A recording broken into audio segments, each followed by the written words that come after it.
Hello बच्चों party, आज का टॉपिक क्या है? आज का टॉपिक है P P P P P.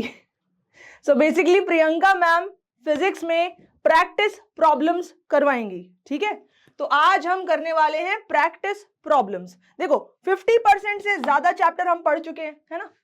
50% से ज्यादा चैप्टर हम पढ़ चुके हैं और स्पेसिफिकली जो लास्ट हमारे सेक्शन थे कूलम्स लॉ के बारे में हमने पढ़ा था।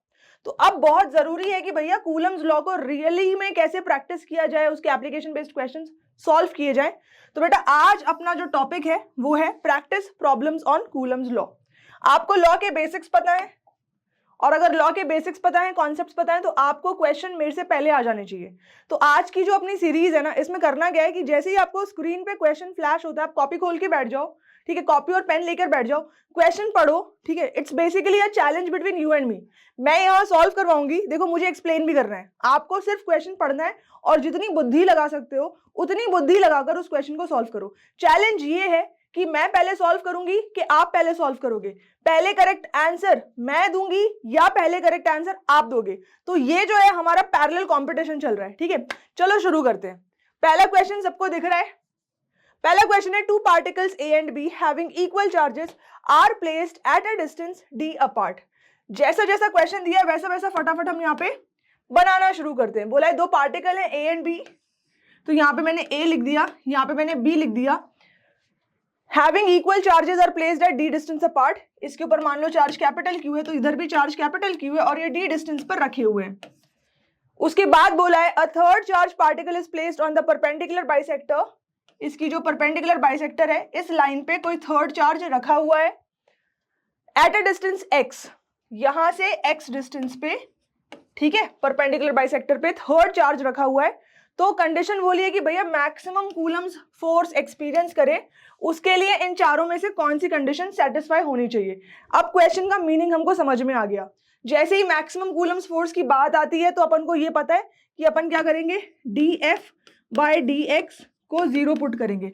ये F क्या है? ये F वो है जो इस चार्ज पे नेट फोर्स लग रहा है, बेसिकली dF नेट। ठीक है, तो ये जो नेट फोर्स लग रहा है थर्ड चार्ज पे, ठीक है, dF नेट बाय dx, इसको जीरो पुट करेंगे for finding out the condition for maximum Coulomb's force. पिछले लेक्चर को अगर आपने नहीं देखा है तो जाके देखो, वहां पे मैंने ये बात समझाई हुई है। ठीक है, इसके जस्ट पहले के लेक्चर में मैंने आपको ये बात समझाई हुई है। ठीक है, अब ये जो चार्ज है ये इस पॉइंट से कितना दूर रखा हुआ हो, ठीक है, सेंटर से इस लाइन पे कितना दूर रखा हुआ हो कि मैक्सिमम जो फोर्स है वो एक्सपीरियंस करे। तो मैक्सिमम मिनिमम की कंडीशन अपन को पता है, तो अब अपन को इसको खाली क्या करना है, सॉल्व करना है। चलो जी सॉल्व करना शुरू किया जाए। ठीक है, एक बार फिर से जो है अपन सही तरीके से डायग्राम बना लेते हैं। ये ट्राइंगल लिया मैंने, ठीक है, अब ये ट्राइंगल क्यों लिया उसको समझाती हूँ। पेन की थिकनेस थोड़ी एडजस्ट कर ली जाए क्या? तो यहाँ पे ए पर कैपिटल क्यू चार्ज रखा है, बी पर कैपिटल क्यू चार्ज रखा है। ये जो वर्टाइस है ये ठीक परपेंडिकुलर बाइसेक्टर पर आती है और यहाँ पे छोटा क्यू चार्ज रखा होगा। ऑफ कोर्स जाहिर सी बात है कि ये जो अपना चार्ज है, ठीक है, ये इस चार्ज को, हो सकता है कि ये जो थर्ड चार्ज है ये नेगेटिव हो, या हो सकता है कि जो थर्ड चार्ज है वो पॉजिटिव हो, कुछ भी हो। मैं एक कंडीशन लेकर चल रही हूँ, आपका एक और टास्क है कि अगर मैंने इस चार्ज को पॉजिटिव लेकर चला और फाइंड आउट करा जो भी रिलेशन दिया हुआ है, ठीक है, तो आपका टास्क ये है कि जब मैं इसको पॉजिटिव लेकर चल रही हूं तो आप इस चार्ज को नेगेटिव लेकर चलो और देखो क्या सेम कंडीशन आती है कि नहीं। क्वेश्चन में चार्ज के नेचर के बारे में नहीं बोला हुआ, इसका मतलब कि दोनों ही कंडीशन में क्या सेम चीज आ रही है, अलग अलग चीज आ रही है। तो ये एक छोटा सा एक होमवर्क दे दिया मैंने, एक छोटा सा टास्क दे दिया। ठीक है, फिलहाल मैं इसको पॉजिटिव चार्ज लेकर चल रही हूं। ठीक है, तो यहाँ पे अब देखो ये जो है इसको रिपेल करेगा इस डायरेक्शन में और ये इसको रिपेल करेगा इस डायरेक्शन में। ठीक है, क्योंकि इस चार्ज का और इस चार्ज का जो मैग्नीट्यूड का प्रोडक्ट है और इस चार्ज का और इस चार्ज के मैग्नीट्यूड का प्रोडक्ट सेम होगा, फिर ये जो डिस्टेंस है और ये जो डिस्टेंस है ये दोनों सेम है, इसको मैं आर मान लूं यहाँ पे। इसका मतलब कि जितना फोर्स ये लगा रहा है उतना ही फोर्स ये लगाएगा, तो ये जो है एफ है तो ये भी कितना होगा, एफ होगा।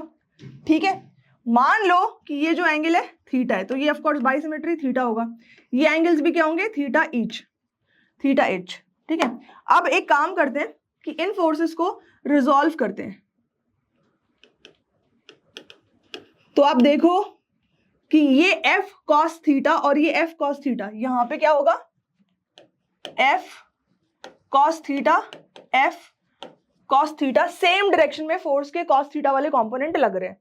और अगर आप साइन थीटा की बात करी जाओ, तो साइन थीटा की बात अगर आप करी जाओ तो क्या होगा बेटा, ये देखो F sine theta, F sine theta, F sine theta, equal vectors हैं, इक्वल फोर्सेस हैं और ऑपोजिट डायरेक्शन में। तो क्या यहां मौजूद चार्ज को एफ साइन थीटा अफेक्ट करेगा क्या? क्या इस पे एफ साइन थीटा की वजह से कोई भी फोर्स लग रहा है? नहीं लग रहा।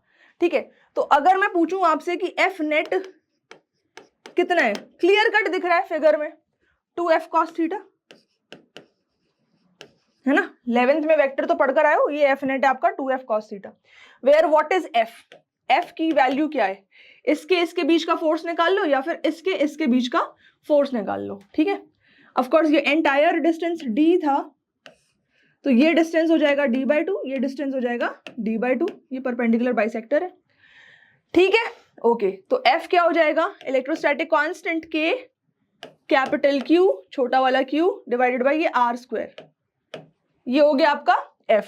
और ऐसे ही अगर मैं cos थीटा पूछूं, बेटा cos थीटा बताओ, तो यहां से इस ट्राइंगल में cos थीटा निकाल लो, क्या हो जाएगा x/r। ठीक है, अब यहाँ पे वैल्यूज को पुट कर दो, तो 2 टाइम्स K Q छोटा Q, ठीक है, और cos थीटा x/r, तो एक x भी लिख दो। अब देखो ये r और ये r² मिलकर क्या बन जाएंगे बेटा, r³ बन जाएंगे, है ना। अगर मैं आपसे पूछूं कि r की वैल्यू बताओ, इस ट्राइंगल में r की वैल्यू क्या है, तो जाहिर सी बात है r हाइपोटेन्यूज है ना, तो ये हो जाएगा x² प्लस d²/4, यहाँ पे स्क्वायर लगना चाहिए, तो यहाँ पे पावर 1/2 लगा देते हैं। ठीक है, इसको अगर आप और थोड़ा सा सॉल्व करो, आगे की तरफ बढ़ो, तो क्या लिख सकते हो, 2 टाइम्स K Q X और r³ की जगह पे लिख सकते हो x² प्लस d²/4 पावर 3/2। इतनी बात समझ आ गई क्या? एक बार फटाफट इसी तरीके से, मैंने आपको कहा था मैं पॉजिटिव चार्ज लेकर चल रही हूं, आप नेगेटिव लेकर चल रहे हैं, यहाँ पे माइनस मान लो, क्या होंगे, वेक्टर्स रिवर्स हो जाएंगे, ये इस तरफ बनेगा, ये इस तरफ बनेगा, है ना। क्या आपको रिजल्ट सेम मिल रहा है कि नहीं वो बताओ, कहानी रिजल्ट के ऊपर है ना। तो मैंने आपको फटाफट 30 सेकेंड्स का टाइम दिया, एक बार उसको अच्छे से देख लो, यहां तक कोई दिक्कत है, कुछ समझना है, ठीक है, तो फटाफट कमेंट में लिखना शुरू कर दो। कॉम्प्रिहेंशन का टाइम दे दिया, इतना हो गया, ठीक है। अब जो अपनी कंडीशन है अपन को पुट करना है, df net बाय dx बराबर 0। ठीक है बेटा, इसको और थोड़ा सजा धजा के लिखा जाए, इतने से काम नहीं चलेगा। ठीक है, और सजा धजा के कैसे लिखा जा सकता है, ध्यान देना। और अभी हम मैग्नीट्यूड की बात कर रहे हैं, इसीलिए वेक्टर साइन हर जगह ड्रॉप करके रखा है। ठीक है, तो एफ नेट को लिख सकते हैं, देखो 2 कांस्टेंट है, K कांस्टेंट है, Q कांस्टेंट है। ठीक है, X है, ये इसको मैंने एक ब्रैकेट में डाल दिया, X है, और ये पूरी की पूरी टर्म ऊपर ले जाके लिख दी, ये हो जाएगा x² प्लस d²/4 और होल टू द पावर -3/2। ठीक है, इसको और क्लियर लिख दिया जाए,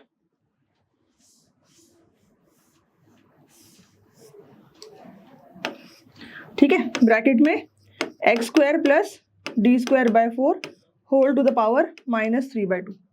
क्लियर है, ओके। अब अगर इसका डिफरेंशिएशन करना है, किसके रिस्पेक्ट में, x के रिस्पेक्ट में, देखो बेटा ये टर्म अपनी कांस्टेंट है, इसको एक फंक्शन मान लेते हैं u और इसको एक फंक्शन मान लेते हैं v। कर सकते हैं ऐसा? यहां तक किसी को कुछ पूछना है, कोई दिक्कत है? नहीं ना, ओके। अब देखो अपन ने पढ़ा है, क्या पढ़ा अपन ने, कि अगर कोई फंक्शन हो u इंटू v के फॉर्म में और उसका अपन डिफरेंशिएशन करते हैं, तो ये होता है u डैश v, ठीक है, प्लस u v डैश। ये अपन ने पढ़ा है कि इतना डिफरेंशिएशन होता है, तो अपन इसके हिसाब से u डैश और v डैश निकालना शुरू करें। फिलहाल 2kq को हाथ में रखते हैं बचा के, बाद में यूज कर लेंगे, ठीक है। 2kq को हाथ में बचा के रखा है, सिर्फ और सिर्फ u इंटू, क्योंकि ये कांस्टेंट है बेटा, ये तो एज इट इज मल्टीप्लाई हो जाएगा, तो सिर्फ और सिर्फ इतने का डिफरेंशिएशन कर रहे हैं, ठीक है। तो बताओ अगर ये u है तो u डैश कितना हो जाएगा, x का differentiation with respect to x, तो 1 हो जाएगा, ठीक है। अब v डैश निकालो, v डैश यानी कि इस टर्म का डिफरेंशिएशन, तो ये हो जाएगा -3/2, आगे आएगा पहले, फिर पूरे के ऊपर x स्क्वायर प्लस d²/4 -3/2 -1 कितना हो जाएगा, -5/2, फिर ब्रैकेट के अंदर वाली टर्म्स की डिफरेंशिएशन होगी। तो d जो डिस्टेंस है a और b के बीच का वो कांस्टेंट है, x स्क्वायर का डिफरेंशिएशन कितना हो जाएगा, 2x हो जाएगा, x स्क्वायर का डिफरेंशिएशन 2x और d²/4 का 0। अब कट्टम पिट्टम, ये जो 2 है और ये जो 2 है ये हो जाते हैं कैंसिल, ठीक है। अब अपन ये जो अपनी इक्वेशन है इसमें इसको सजा सजा के लिखें जरा। तो u v होल का डिफरेंशिएशन कितना आ रहा है, अभी सिर्फ अपन उतना ही लिख रहे हैं, ठीक है, उतना ही लिख रहे हैं। तो u डैश बोले तो 1, ठीक है, और u डैश में v को मल्टीप्लाई करो, v मतलब x square plus d²/4, x square plus d²/4 की पावर -3/2, फिर प्लस u v डैश, तो यहां पे अपन ने लिख दिया प्लस, फिर u की वैल्यू क्या है x, ठीक है, और v डैश की वैल्यू देखो -3 इंटू x, ठीक है, multiplied with x square plus d²/4 की पावर -5/2, ठीक है। ये आपका आ रहा है क्या, u v डैश डिफरेंशिएशन। अच्छा, अगर मैं बात करूं किसकी, इसको और कैसे आप शॉर्ट में लिख सकते हो उसकी, तो देखो यहां पे x स्क्वायर प्लस d²/4 की पावर -3/2 को जरा कॉमन लो, ले लिया कॉमन, ओके। तो इस पूरे में क्या बचा, इस पूरे में बचा 1, इसकी जगह बचा 1, ठीक है। ये -3x और इंटू x मिलाकर क्या हो जाएगा, -3x स्क्वायर हो जाएगा, -3x स्क्वायर हो जाएगा, ठीक है। इसमें से आप -3/2 कॉमन ले चुके हो। ऐसे समझ लो कि अगर आपके पास कोई टर्म है a और उसके ऊपर पावर है -5/2 और उसको आप a की पावर -3/2 से जितनी टर्म आपने कॉमन ली उतने से डिवाइड कर रहे हो, तो आपके पास क्या बचा, a की पावर -5/2 प्लस 3/2, ठीक है, यानी कि a की पावर -1, ठीक है। मैं इसको बहुत सिंपल तरीके से बता रही हूं बेटा, क्योंकि आप अगर 11th में कुछ भी ऐसी कोई मैथमेटिकल पार्ट है जो आपकी चूक गई है, छूट गई है, जो आपकी नहीं समझ आ रही, तो एक एक स्टेप को तोड़ तोड़ के बता रही हूँ ताकि आपको अच्छे से क्लियरली समझ में आ जाए, कुछ भी इतनी सी भी चूक ना रह जाए, ठीक है। तो खैर, तो यहाँ पे वही बात है कि x स्क्वायर प्लस d²/4 की पावर -5/2 है, उसमें से आपने ये टर्म कॉमन ले ली, यानी इस टर्म से इसको डिवाइड कर दिया, तो इसके ऊपर पावर कितनी बचेगी, -1 की, ब्रैकेट में x स्क्वायर प्लस d²/4 और होल के ऊपर पावर -1। इतनी बात आ गई समझ में। तो ये आपका आया u into v dash. I hope कि बोर्ड जो है आपको अच्छे से अभी तक क्लियर है। अब देखते जाना बच्चा बाड़ी, आपको निकालना था df नेट बाई dx और इसको 0 के बराबर पुट करना था, है ना, ये आपको 0 के बराबर पुट करना था। तो आपने df नेट बाई dx तो निकाल लिया, ये रही वो वैल्यू, ये रही वो value, x square plus d²/4 की पावर -3/2, ठीक है। फिर ब्रैकेट में 1 minus 3x square, x square plus d²/4 के ऊपर पावर -1, और एक कांस्टेंट छूट रहा था 2kq, मैंने कहा था इसको हाथ में लेकर चलते हैं, तो ये कांस्टेंट भी यहाँ पे मल्टीप्लाई कर दें, इस कांस्टेंट को भी यहाँ पे मल्टीप्लाई कर दिया जाए, 2 टाइम्स k छोटा क्यू बड़ा क्यू। यहाँ पे एक छोटा क्यू ये वाला रह गया था, तो उससे कोई फर्क वैसे नहीं पड़ेगा, ठीक है। तो यहाँ पे अपन ने ये क्यू और ये छोटा क्यू लिख दिया, ठीक है। 2k बड़ा क्यू छोटा क्यू, ये छोटा क्यू यहाँ छूट गया था तो यहाँ लिख दिया, है ना, ओके। पर इससे कोई फर्क नहीं पड़ेगा, मैंने आपको कहा था। अब ये इक्वल टू आप 0 पुट करोगे, ये पूरी इक्वेशन इक्वल टू क्या पुट करोगे, 0 पुट करोगे। तो यहां से आपको क्या क्या चीजें जो हैं वो मिलने वाली हैं, ठीक है। जाहिर सी बात है, आपको मिलेगा 1 माइनस 3x² ब्रैकेट में x² प्लस d²/4 पावर -1, ये आपको 0 के बराबर मिलेगा, correct. This into this into this, ठीक है, ये 0 के बराबर मिला। तो आप लिख सकते हो 3x² divided by x² plus d²/4, ये -1 की पावर नीचे ले जाओ और ये 1 को उधर ले जाओ तो -1 हो जाएगा और ये -3 था, इक्वल टू 1, ऐसा मिलेगा आपको, ठीक है। इसको एक स्टेप और बढ़ाते हैं, इसको एक स्टेप और बढ़ाया जाए, ठीक है। यहां देखो बेटा, तो ये हो जाएगा 3x² is equals to x² plus d²/4, ये हो जाएगा 2x², x² इधर आके माइनस हो जाएगा, इज इक्वल्स टू d²/4, ये हो जाएगा x² is equals to d²/8, तो x इज इक्वल्स टू क्या आ रहा है, प्लस माइनस d/2√2।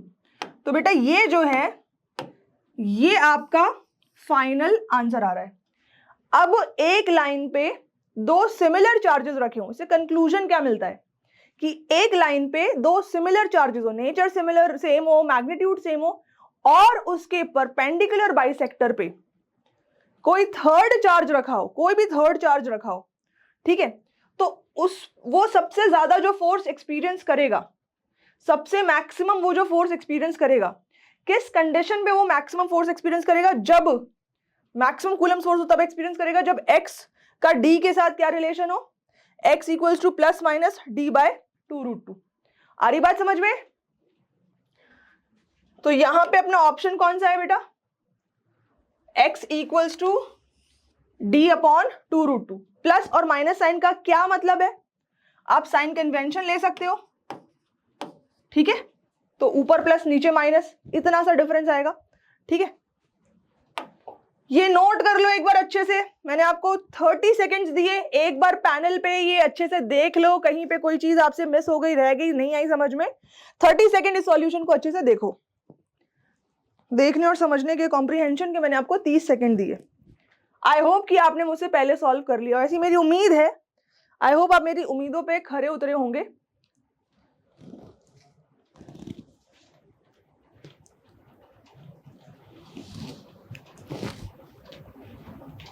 हो गया बच्चेवाड़ी, आगे बढ़ा जाए। अब अगला सवाल आपके सामने है, 2 करोड़ रुपए का ये सवाल है। अगर आपने ये सवाल 30 सेकंड के अंदर कर दिया तो प्रियंका मैम के बैंक अकाउंट से आपको 2 करोड़ रुपए ट्रांसफर किए जाएंगे, ठीक है। 2 करोड़ रुपए ट्रांसफर किए जाएंगे। हम यहाँ पे छोटा सा एक केबीसी खेल रहे हैं, कौन बनेगा करोड़पति। 30 सेकेंड दिए पढ़ने के लिए, पढ़ लिया। इफ अ चार्ज छोटा q is placed at the center of the line joining two equal like charges बड़ा q, the system of 3 will be in equilibrium if छोटा q is। तो बोला है once again, थोड़ा सा सिमिलर, अरे ये क्या हो गया, थोड़ा सा सिमिलर क्वेश्चन है बट क्वाइट डिफरेंट। आपके पास 2 सिमिलर चार्जेस हैं और इन दोनों के ठीक बीच में ये तीसरा चार्ज है Q। इस क्वेश्चन को बेटा हम 2 मेथड से करेंगे और दूसरी मेथड तो बहुत ही इंपॉर्टेंट है। आपके जो एंट्रेंस लेवल के एग्जाम्स नीट वगैरह जो होते हैं, अगर आपको दूसरी मेथड पता है तो वो आप डायरेक्टली करके जल्दी से सॉल्व करके, ऑल्टरनेटिव मेथड है, कम टाइम में आप इसका सॉल्यूशन निकाल लोगे। तो मैम दूसरी मेथड से ही बता दो, पहली से क्यों नहीं बता रहे? क्योंकि पहले चैप्टर पे बेस्ड है और दूसरे चैप्टर पे बेस्ड है। क्या दूसरा चैप्टर पढ़ा दिया? नहीं पढ़ाया, ठीक है, लेकिन मैं कॉन्सेप्ट बता दूंगी ताकि आगे अगर ऐसा कोई क्वेश्चन आए तो आपको दोनों कॉन्सेप्ट पता होना चाहिए। तो बस इतना सा क्वेश्चन है कि थर्ड चार्ज है, सेंटर पे रख दिया है, दो सिमिलर चार्जेस है, अब इसको इक्विलिब्रियम में होना है। तो इसके इक्विलिब्रियम में होने के लिए देखो, क्या ये नेगेटिव है कि ये पॉजिटिव है? पहले तो ये इसका नेचर क्या हो, नेगेटिव हो कि पॉजिटिव हो। दूसरा, अगर ये नेगेटिव है तो इसका मैग्नीट्यूड कितना होना चाहिए, और पॉजिटिव है तो इसका मैग्नीट्यूड कितना होना चाहिए। ऐसे चार ऑप्शन दिए हुए हैं। अब हम पहले क्वेश्चन सॉल्व करने के पहले अपने सारी बुद्धि जितना दिमाग है लगा लेते हैं, ठीक है। पहले मान के चलते हैं, यहाँ ऊपर जो भी मैं लिख रही हूँ वो सब कुछ एक कंडीशन है। फर्स्ट केस, सेकेंड केस, ठीक है। तो अपन मान के चलते हैं कि ये जो अपना चार्ज है ये पॉजिटिव था, इसको अपन ने पॉजिटिव मान लिया, ठीक है। अब देखते जाना, ये डिस्टेंस जो भी है मान लो d, ये डिस्टेंस जो भी है मान लो d, दोनों से इस चार्ज का डिस्टेंस बराबर होगा क्योंकि ये तो सेंटर पे रखा है। तो इन दोनों के मैग्नीट्यूड का प्रोडक्ट, इन दोनों के मैग्नीट्यूड का प्रोडक्ट, और फिर इस चार्ज का दोनों से डिस्टेंस है बराबर, और ये है पॉजिटिव। तो अगर ये इसको F फोर्स से रिपेल कर रहा है तो ये इसको भी F फोर्स से रिपेल करेगा, अगर ये चार्ज पॉजिटिव होता तो, ठीक है, ओके। इसके अलावा ये जो चार्ज है, ये बड़ा वाला जो Q चार्ज है, ये इसको रिपेल करेगा। मान लो वो फोर्स है F डैश, और ये चार्ज इसको रिपेल करेगा, वही सेम फोर्स F डैश से, ठीक है।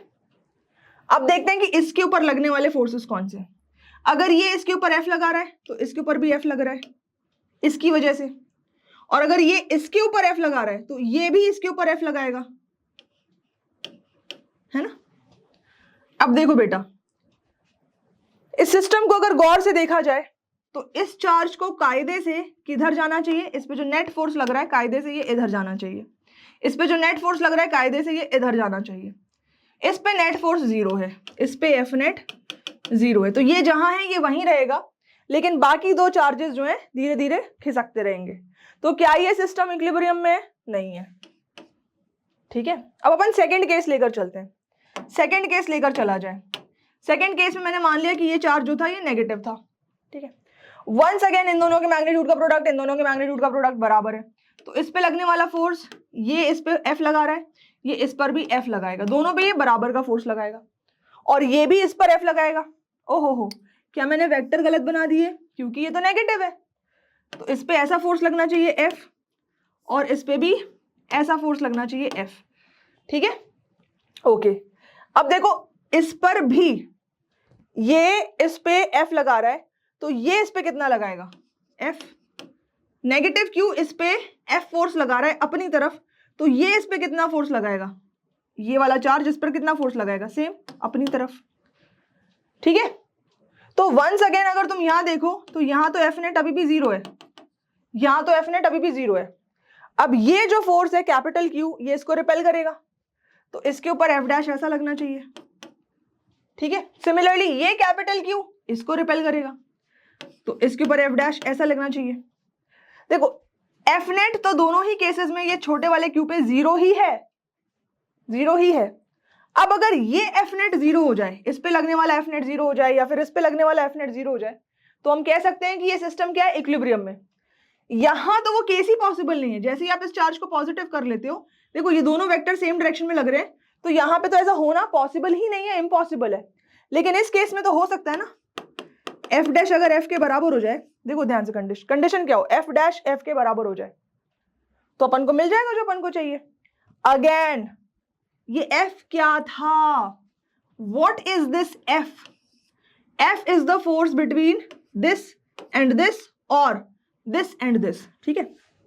तो हम कह सकते हैं force on capital Q due to minus Q, that is आपका F। अगर ये इक्वल हो जाए इस पर इसके द्वारा लगाए हुए फोर्स से, force on capital Q due to capital Q। अब एक काम करते हैं, पोजीशन कर देते हैं, इसकी पोजीशन की नेमिंग कर देते हैं। तो ये A है, ठीक है, ये वाला जो है B है, और ये वाला जो है C है। तो इसको और अच्छे से लिखा जाए, फोर्स ऑन कैपिटल Q कहां रखा है बोले तो ए पर रखा है, ड्यू टू माइनस क्यू कहाँ रखा है, सी पर रखा है, force on capital Q A पर रखा है, ये कैपिटल क्यू कहाँ रखा है, बी पर रखा है, तो हम कह सकते हैं कि ये सिस्टम इक्विलिब्रियम में है।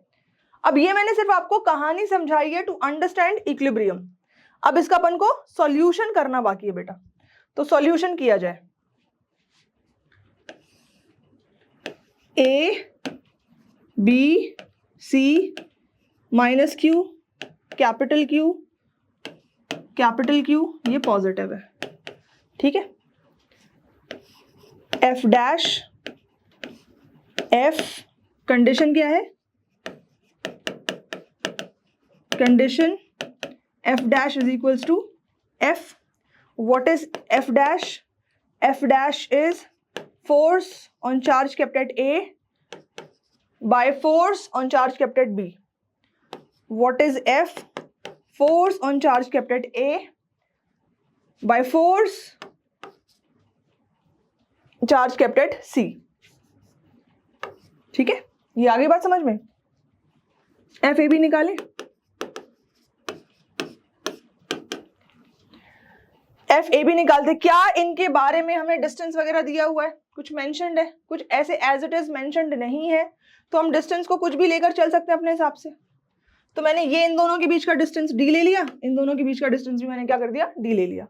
तो एफ ए बी का मैग्नीट्यूड निकालो, इलेक्ट्रोस्टैटिक कांस्टेंट के क्यू स्क्वायर बाय डिस्टेंस का स्क्वायर, तो 4d स्क्वायर हो जाएगा।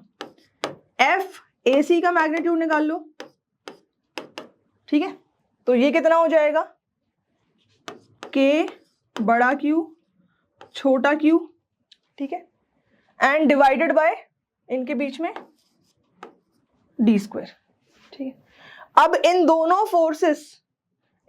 फोर्सेस के मैग्नीट्यूड का सम क्या होना चाहिए था, 0 होना चाहिए था, ठीक है। So at A F vector A B का magnitude plus F vector A C का मैग्नीट्यूड, ये 0 के बराबर होना चाहिए था, इस पे नेट फोर्स 0 लगना चाहिए था, ठीक है, तो ये 0 के बराबर होना चाहिए था। रख दो वैल्यू, के Q square 4d square plus के क्यू छोटा क्यू बाय डी स्क्वायर, ये बराबर किसके होना चाहिए, 0 के बराबर होना चाहिए, ठीक है। तो क्लियर कट दिख रहा है कि रिमेनिंग क्या क्या बचेगा, देख लो, यहाँ पे क्यू बचेगा, नीचे 4 बचेगा, ठीक है, प्लस यहाँ पे Q बचेगा बराबर 0, ठीक है। तो Q इज इक्वल्स टू क्या आ गया, -Q/4, ठीक है। इसका मतलब क्या हो गया, इसका मतलब सेंटर में जो हमने चार्ज रखा है ये -Q/4 के बराबर हो, तब ये सिस्टम इक्विलिब्रियम में होगा। और ऑप्शन कौन सा सही होगा, ऑप्शन बी सही होगा। क्वेश्चन समझ में आ गया। पर मैंने आपको बोला था कि ये क्वेश्चन को करने के 2 अप्रोच है। अभी हमने सिर्फ एक अप्रोच देखा है बच्चा, अभी हमने सिर्फ एक अप्रोच देखा है। दूसरा अप्रोच देखो, ये आप चैप्टर 2 में पढ़ोगे, लेकिन कॉन्सेप्ट मैं आपको थोड़ा सा बता दे रही हूं। वहां पे व्हाट वाई हाउ सब पढ़ोगे, यहां पे व्हाट वाई हाउ नहीं है बेटा, ये फॉर्मूला है, ये कॉन्सेप्ट है, ऐसे लगाना है। जब चैप्टर 2 पढ़ेंगे क्यों ऐसे लगाना है वो भी पढ़ोगे। अगर कोई 2 चार्जेस हैं Q1 और Q2 और इनके बीच का डिस्टेंस R है, तो इस सिस्टम की जो पोटेंशियल एनर्जी है, ठीक है, उसको लिखा जाता है K Q1 Q2 by R। ये सिस्टम की पोटेंशियल एनर्जी होती है, ठीक है। तो ये पहला कॉन्सेप्ट। दूसरा कॉन्सेप्ट, ये सिस्टम बनाया कैसे गया होगा। तो इस सिस्टम को बनाने के लिए हम मान के चलते हैं कि इनमें से कोई भी एक चार्ज इन्फिनिटी से हम लाए होंगे और हमने किसी एक पॉइंट सपोज ए पे रखा। उस टाइम पे Q2 यहां नहीं था, तो Q1 को लाने के लिए कोई एक्सटर्नल फील्ड ही नहीं थी जिसके अगेंस्ट हमें कोई वर्क करना पड़ा। यहाँ पे कुछ नहीं था, खाली था सब कुछ। और Q1 को हम इन्फिनिटी से लाकर जब यहाँ रखेंगे, कोई एक्सटर्नल फील्ड नहीं है, तो उस केस में जो नेट वर्क डन हुआ इन्फिनिटी से इस चार्ज को ए पर लाने में, उसको 0 बोला जाएगा, ठीक है, पहला स्टेप। अब क्या होगा, सेकेंड टाइम पे जब हम Q2 को इंफिनिटी से लाकर B पे रखेंगे तो वहां पे Q1 पहले से था, Q1 पहले से था, तो Q1 की फील्ड के अगेंस्ट हमें कुछ वर्क करना पड़ेगा और Q2 को लाकर B पे रखना पड़ेगा। इसकी वजह से सिस्टम में कुछ पोटेंशियल एनर्जी बनेगी, ठीक है। तो जो work done from infinity to keep Q2 at B, ये कितना हो जाएगा, ये वर्क डन होगा किसके बराबर, K Q1 Q2 by R के बराबर। और फिर जब हम टोटल एनर्जी निकालते हैं, U total of the system, तो ऐसे सारे वर्क डन को ऐड कर दिया जाता है, तो जाहिर सी बात है किसके बराबर हो जाएगा, K Q1 Q2 by R। तो बेटा फिलहाल आपको ये कॉन्सेप्ट जो मैंने समझाया है ये याद रखना है, और ऐसा क्यों होता है इसकी डिस्कशन हम chapter 2 electrostatic potential and capacitance में करने वाले हैं, ठीक है। अब ये हमें अप्लाई कैसे करना है, तो ये अपना कैपिटल Q था, ये कैपिटल Q था, ये छोटा वाला Q था, ठीक है। अभी इसका नेचर वेचर कुछ नहीं पता, ये डिस्टेंस D था, ये डिस्टेंस D था। तो अपन मान के चलते हैं पहले स्टेप में अपन इंफिनिटी से इस चार्ज को A पर लाकर रखते हैं, तब यहां कुछ भी नहीं था, तब यहां कुछ भी नहीं था। तो स्टेप 1 सिर्फ हमने चार्ज को A पर रखा है, ठीक है, तो वर्क डन होगा 0। स्टेप 2 में हम इस दूसरे चार्ज को इंफिनिटी से लाकर B में रखते हैं, ठीक है। तो जब हमने इंफिनिटी से लाकर इस दूसरे चार्ज को B पर रखा, उस टाइम पे ये चार्ज यहां पहले से था, तो K दोनों चार्जेस का प्रोडक्ट Q2 और दोनों के बीच का डिस्टेंस 2D, ठीक है। स्टेप 3 में हम इस छोटे चार्ज को इंफिनिटी से लाकर C पॉइंट पे रख रहे हैं। तो अब जो वर्क डन होगा, यहाँ पे दो चार्जेस पहले से मौजूद थे, एक इसकी वजह से और एक इसकी वजह से, तो एक हो जाएगा K कैपिटल Q छोटा Q बाय छोटा D। ये तो अभी इसकी वजह से हुआ है, क्या इसकी वजह से सेम होगा, दोनों के चार्ज का मैग्नीट्यूड और दोनों के बीच का डिस्टेंस सेम है, तो ऐसी टर्म हमें दो बार लिखनी पड़ेगी, तो यहां मैंने 2 लिख दिया, ठीक है। अब अपन को क्या करना है, फॉर इक्विलिब्रियम, ये आपका तीसरा कॉन्सेप्ट है, ठीक है। आपको U नेट को 0 रखना है, फॉर इक्विलिब्रियम U नेट को 0 रखना है, मतलब सब कुछ ऐड करके 0 के बराबर कर दो, तो K Q² upon 2D plus 2K बड़ा Q छोटा Q अपॉन D, ये U नेट हो गया और इसको अपन ने 0 के बराबर रख दिया, ठीक है।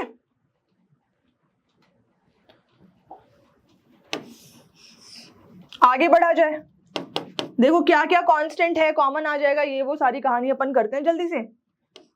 K Q बाय D बाहर, यहां पे क्या बचा, एक सिंगल Q बचा, ठीक है, प्लस यहां पे क्या बचा, 2 बचा, छोटा वाला Q बचा, बराबर, तो 2 बचा, छोटा वाला Q बचा और D गया, और यहां पे एक और चीज थी 2 था, देखो क्या क्या चला गया, देखते जाना जो जो कॉमन है, ये D गया, ये K गया, ये D गया, ये K गया, यहाँ पे Q का स्क्वायर था और यहाँ पे सिंगल Q है, तो एक सिंगल Q हमने ले लिया। क्या क्या बचा, यहाँ पे एक सिंगल Q बचेगा बाय 2, सिंगल Q बाय 2, और यहाँ पे 2 और ये छोटा वाला Q, ठीक है, बराबर 0, ठीक है, बराबर 0। आगे बढ़े तो इसको नेक्स्ट स्टेप में हम कैसे लिख सकते हैं, Q by 2 is equals to minus 2Q, तो क्या आपको सेम चीज मिल रही है, Q is equals to negative of Q by 4, है ना, नेगेटिव ऑफ Q बाय 4। अब इसमें क्या है, आपको दिमाग नहीं लगाना कि इस पे कितना फोर्स लगेगा, उस पे कितना फोर्स लगेगा, आपको सिस्टम की टोटल एनर्जी निकालनी है, इक्विलिब्रियम के लिए उसको 0 के बराबर पुट करना है, कंडीशन आपके सामने होगी, आंसर आ जाएगा। तो ये था सेकंड मेथड, सेकंड अप्रोच। तो आगे से अगर इस टाइप का कोई क्वेश्चन आएगा, ठीक है, तो हम इस अप्रोच के साथ चलेंगे। मैं आपको पहले ही बता दूं, नेट फोर्स निकालने का एक तरीका तो ये है, वेक्टर निकाल लो किसी, है ना, वेक्टर निकाल लो, वेक्टर का रिजल्टेंट निकाल लो, एक तो वो है, दूसरा नेट पोटेंशियल एनर्जी निकाल के 0 पुट करो, ठीक है। आगे बढ़ते हैं नेक्स्ट क्वेश्चन की तरफ। 4 charges each equal to minus Q are placed at the 4 corners of a square and a charge Q at its center। देखो आपके पास 4 चार्जेस हैं और माइनस क्यू है सारे, minus Q minus Q minus Q minus Q, सारे के सारे minus Q है, ठीक है। A charge Q is at its centre, यहां पे एक छोटा सा क्यू चार्ज है। If the system is in equilibrium the value of Q is, again ये सिस्टम क्या है बेटा, ये सिस्टम है इक्विलिब्रियम में, तो आप इस छोटे क्यू की वैल्यू को क्या लिख सकते हो ये बताओ, ठीक है। छोटे क्यू की वैल्यू को क्या लिख सकते हो ये अपन को बताना है। तो अब जो मैंने आपको पोटेंशियल एनर्जी वाला, क्योंकि यहाँ पे इक्विलिब्रियम की बात हो रही है ना, तो जो पोटेंशियल एनर्जी वाला कॉन्सेप्ट है उसको अपन अप्लाई करते हैं और जरा तेजी से अप्लाई करेंगे, थोड़ा फास्ट अप्लाई करेंगे, देखते हैं कि क्या आपके दिमाग के घोड़े इतने तेज चल पाते हैं कि नहीं। तो यहाँ पे अपन ने ये लो स्क्वायर ले लिया, ठीक है, और इसकी डायगोनल्स बना ली, ठीक है। अपन चार्जेस को ले लेते हैं, तो यहां पे ये minus Q minus Q minus Q minus Q और यहां पे छोटा सा क्यू। स्क्वायर है तो आपको पता है कि स्क्वायर की जो साइड लेंथ होती है वो a होती है, ठीक है, और जो डायगोनल की लेंथ होती है वो a√2 होती है, a√2 है ना। और नहीं आता तो कर सकते हो, a स्क्वायर के ऊपर रूट लगा दो, 2a स्क्वायर a√2, सिंपल है। तो अगर मैं बोलूं कि ये a है, ये b है, ये c है और ये पॉइंट d है, और इस सेंटर को अपन o नाम दे देते हैं, सेंटर पॉइंट को अपन ने o नाम दे दिया, ठीक है। तो half of the diagonal length o से d तक की अगर बात करूं तो a√2 को 2 से डिवाइड कर दो, या ये कह लो कि a/√2, a/√2, ये डायगोनल की जो आधी लेंथ है इतनी। तो ये लेबलिंग कर दी अपन जितनी कर सकते थे। अब सिस्टम के इक्विलिब्रियम की बात हो रही है ना, तो मैं फटाफट करूं।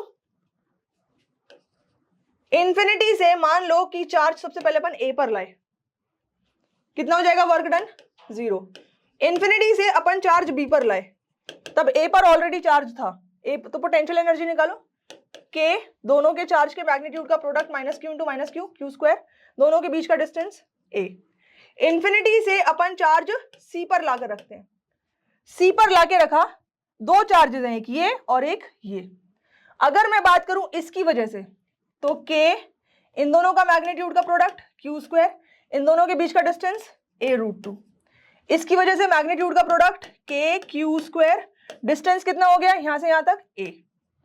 इन्फिनिटी से अपन चार्ज डी पर लाकर रखते हैं, ठीक है, डी पर लाकर रखा, 3 चार्जेस थे, 1 2 3, जाहिर सी बात है इसकी वजह से और इसकी वजह से सेम वर्क डन होगा, सेम मैग्नीट्यूड का प्रोडक्ट और सेम डिस्टेंस, तो उसको अपन 2 टाइम्स लिखते हैं, 2 टाइम्स के क्यू स्क्वायर बाय ये डिस्टेंस कितना है a, ठीक है, ये डिस्टेंस कितना है a, और अब इसकी वजह से तो प्लस के क्यू स्क्वायर बाय ये डिस्टेंस यहां से लेकर यहां तक का डिस्टेंस, ठीक है, यहां से लेकर यहां तक का डिस्टेंस कितना है a√2। आई बात समझ में, तब तो ये स्क्वायर बना था। अब अपन ये छोटा वाला क्यू जो है ये लाकर ओ पर रख रहे हैं, ठीक है। जब छोटा वाला क्यू ओ पर रखा तब 1 2 3 4 ऑलरेडी प्रेजेंट थे, तो इन्फिनिटी से अपन चार्ज ओ पर लाकर रख रहे हैं, ठीक है। देखते जाना, इस चार्ज का मैग्नीट्यूड का प्रोडक्ट चारों से एक जैसा होगा, चारों से एक जैसा होगा, और चारों से इसका डिस्टेंस बराबर है, तो अपन लिख सकते हैं 4 टाइम्स, क्या लिख सकते हैं 4 टाइम्स चार्ज के मैग्नीट्यूड का product q minus Q divided by ये क्या है a/√2 है, इसका चारों से जो डिस्टेंस है वो a/√2 है, तो a नीचे आ जाएगा और √2 ऊपर आ जाएगा। अब अपन को क्या करना है, सबको ऐड करना है, u net इक्वल्स टू 0 करना है।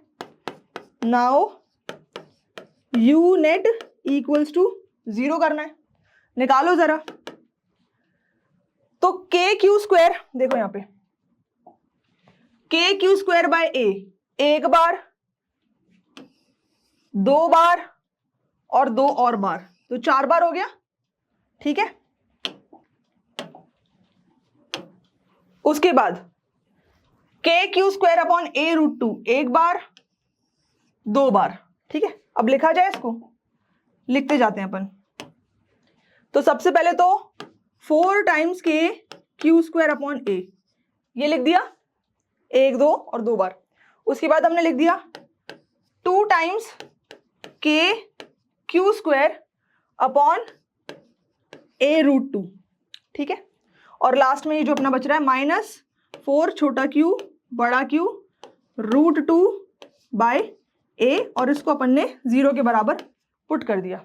इक्वेशन आ रही है समझ में? इक्वेशन आ रही है समझ में बच्चा बाड़ी? ओके, आगे बढ़ा जाए। अब जो जो आपको लगता है कि कॉमन होकर कैंसिल हो जाएगा करते जाते हैं।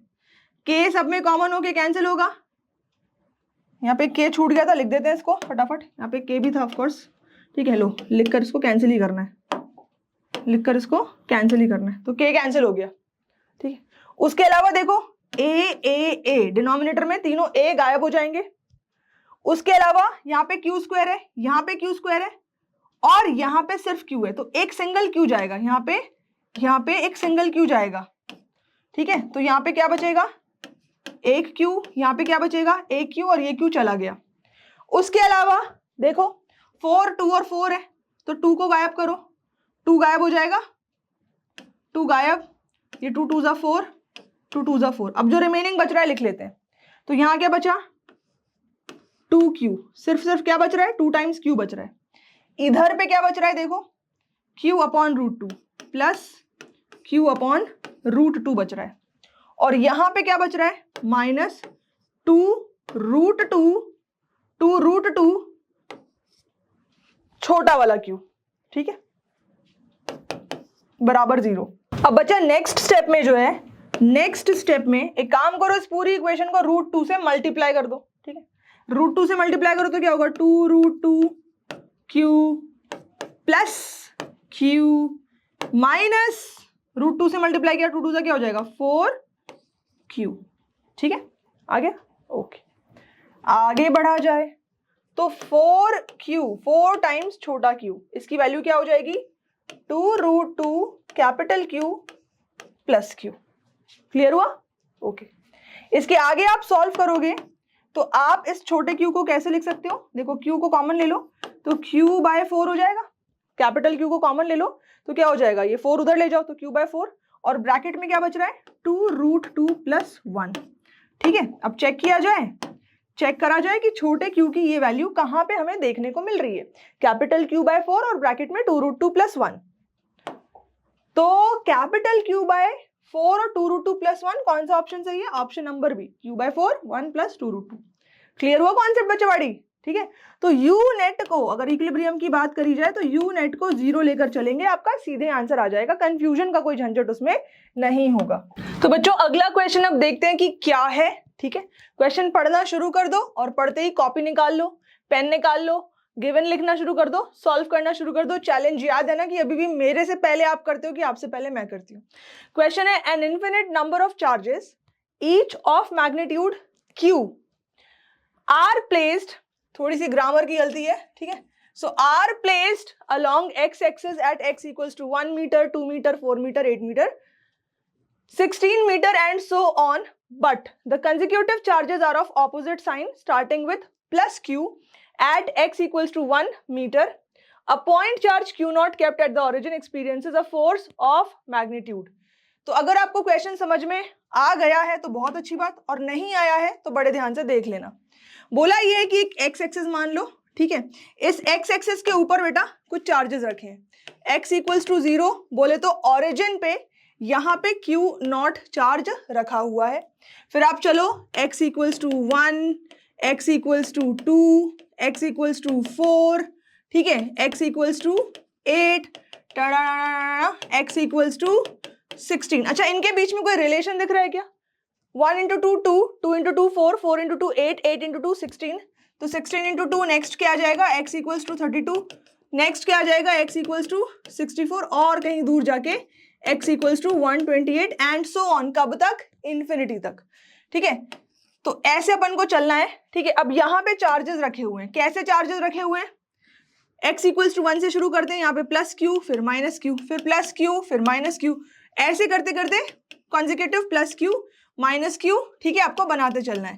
प्लस क्यू, यहाँ पे क्या होगा माइनस क्यू होगा, ठीक है। अब बोला गया है कि यहाँ पे ऐसे जितने भी चार्जेस रखे हुए हैं इनकी वजह से इस क्यू नॉट के ऊपर कितना फोर्स लगेगा निकालो। बेटा वेक्टर्स में हम जानते हैं सुपरपोजिशन प्रिंसिपल, मतलब कि ये सारे जो फोर्स इसके ऊपर लगा रहे हैं सबके सब वेक्टर हैं और एक पॉइंट पर सारे लगने वाले वेक्टर सुपर इंपोज करते हैं, ठीक है। एक और बात, ये जितने भी पॉजिटिव चार्जेस हैं ये बहुत पास है तो ये एक बड़े मैग्नीट्यूड का फोर्स लगाएगा, ये पॉजिटिव चार्ज भी इसके ऊपर इधर फोर्स लगाएगा थोड़ा छोटे मैग्नीट्यूड का, तो सारे पॉजिटिव चार्जेस का फोर्स इधर लगने वाला है, ठीक है। और अगर बात करूं मैं नेगेटिव चार्जेस की, है ना, तो ये नेगेटिव चार्ज इसके ऊपर फोर्स इधर लगाएगा, पास है तो बड़े मैग्नीट्यूड का, और जो नेक्स्ट नेगेटिव चार्ज होगा थोड़े छोटे मैग्नीट्यूड का, पर सारे जो नेगेटिव फोर्सेस हैं वो इधर लगेंगे और सारे जो पॉजिटिव चार्जेस की वजह से फोर्सेस हैं वो इधर लगेंगे। तो मैं कहूं कि भैया एफ नेट कितना हो, तो सारे पॉजिटिव चार्जेस के जो भी फोर्सेस हैं, ठीक है, इनका अपन टोटल निकालें, सारे नेगेटिव चार्जेस, ठीक है, जो भी फोर्सेस हैं इनका अपन टोटल निकालें। जाहिर सी बात है दो वेक्टर्स हैं, एक इधर है एक इधर है, और क्या निकाल लो, डिफरेंस निकाल लो। तो इन फोर्सेस के मैग्नीट्यूड का टोटल, फोर्सेस के मैग्नीट्यूड का टोटल करके डिफरेंस निकाल लो, ठीक है, उतना नेट फोर्स लगेगा, किसके ऊपर लगेगा, क्यू नॉट के ऊपर लगेगा। आ रही बात समझ में? तो इसको बेटा अपन दो पार्ट्स में लेकर चल रहे हैं। सबसे पहले सारे पॉजिटिव फोर्सेस के मैग्नीट्यूड का टोटल अपन निकालेंगे, ठीक है। अगर बात करें इस चार्ज की तो फोर्स लगेगा क्या, के क्यू नॉट, ठीक है। ब्रैकेट में क्या बनाओगे, 1 अपॉन ये डिस्टेंस कितना है 1 का स्क्वायर। जाहिर सी बात है अगर अब मैं इस चार्ज की बात करूं तो के क्यू नॉट तो होना ही होना है, सब में कांस्टेंट बाहर आ जाएगा, ठीक है। फिर आएगा प्लस 1 अपॉन क्या आएगा 4 स्क्वायर। अब इसके बाद अगला ये चार्ज, ठीक है, ऐसे ही प्लस 1 अपॉन 16 स्क्वायर। अगला क्या होगा, ये होगा तो प्लस 1 अपॉन 64 का स्क्वायर, और ये अपन इन्फिनिटी तक चलेंगे, ठीक है। ऐसे ही अगर मैं सारे नेगेटिव फोर्सेस का मैग्नीट्यूड का टोटल निकाल लूं तो अपन को मिलेगा के क्यू नॉट। भाई नेगेटिव फोर्सेस पहले से ही बोल दिया है, मतलब इनकी डायरेक्शन मैंने बता दी। यहाँ पे एफ नेगेटिव क्या शो कर रहा है कि ये फोर्सेस इस तरफ लग रहे हैं, ठीक है। और मैं मैग्नीट्यूड की बात कर रही हूँ, यहाँ पे अपन को माइनस साइन लेकर नहीं चलना है, ठीक है।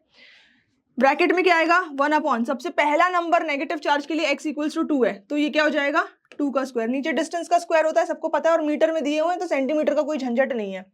अगला क्या हो जाएगा 8, तो प्लस 1 अपॉन 8 का स्क्वायर। फिर उसके बाद अगला क्या हो जाएगा 32, तो 1/32 का स्क्वायर, ठीक है।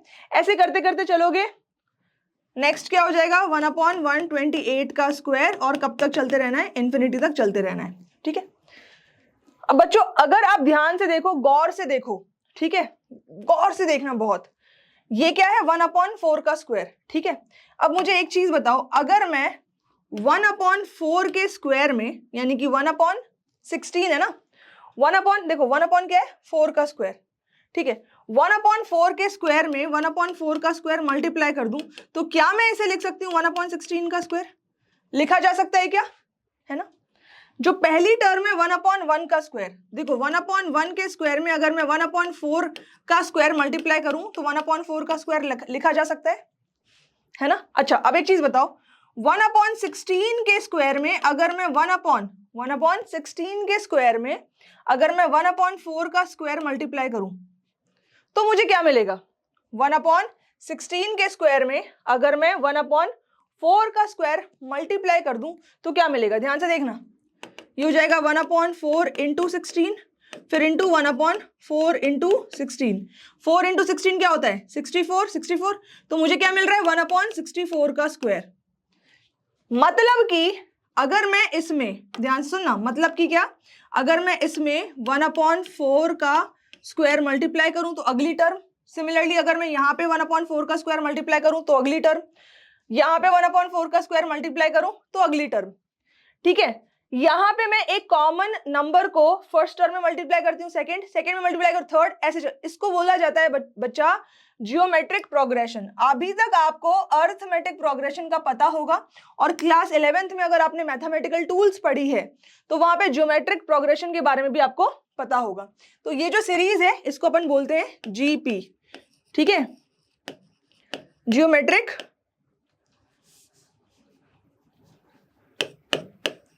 जियोमेट्रिक प्रोग्रेशन, ठीक है। और अगर जीपी में इन्फिनिट टर्म्स होते हैं, दो चीजें, ठीक है, नंबर ऑफ टर्म्स कितने हो, इन्फिनिट टर्म्स हो, एक तो ये बात पक्की हो, और दूसरा जो कॉमन रेशियो है, ठीक है, कॉमन रेशियो आर, अगर ये 1 से छोटा है, जैसे इस केस में आर कितना है 1/4 का स्क्वायर, तो जाहिर सी बात है ये 1 से छोटा है, तो उस केस में जो सम का फॉर्मूला होता है, सम ऑफ इन्फिनिट टर्म्स, वो लिखा जाता है a divided by 1 minus R. ये आपके काम की चीज है, ये आपको याद रखना है। कॉमन रेशियो क्या, जैसे कि मैंने आपको बताया पहली टर्म a है, ठीक है, अब दूसरी क्या होगी AR, तीसरी क्या होगी AR स्क्वायर, ठीक है, ऐसे चलते चलते AR क्यूब, AR4 ऐसे बनते जाएगी। यहाँ पे जो R है, ठीक है, अगर ये 1 से छोटा है, कॉमन रेशियो 1 से छोटा है, तब ये फॉर्मूला जो है हमें अप्लाई करना है, ठीक है।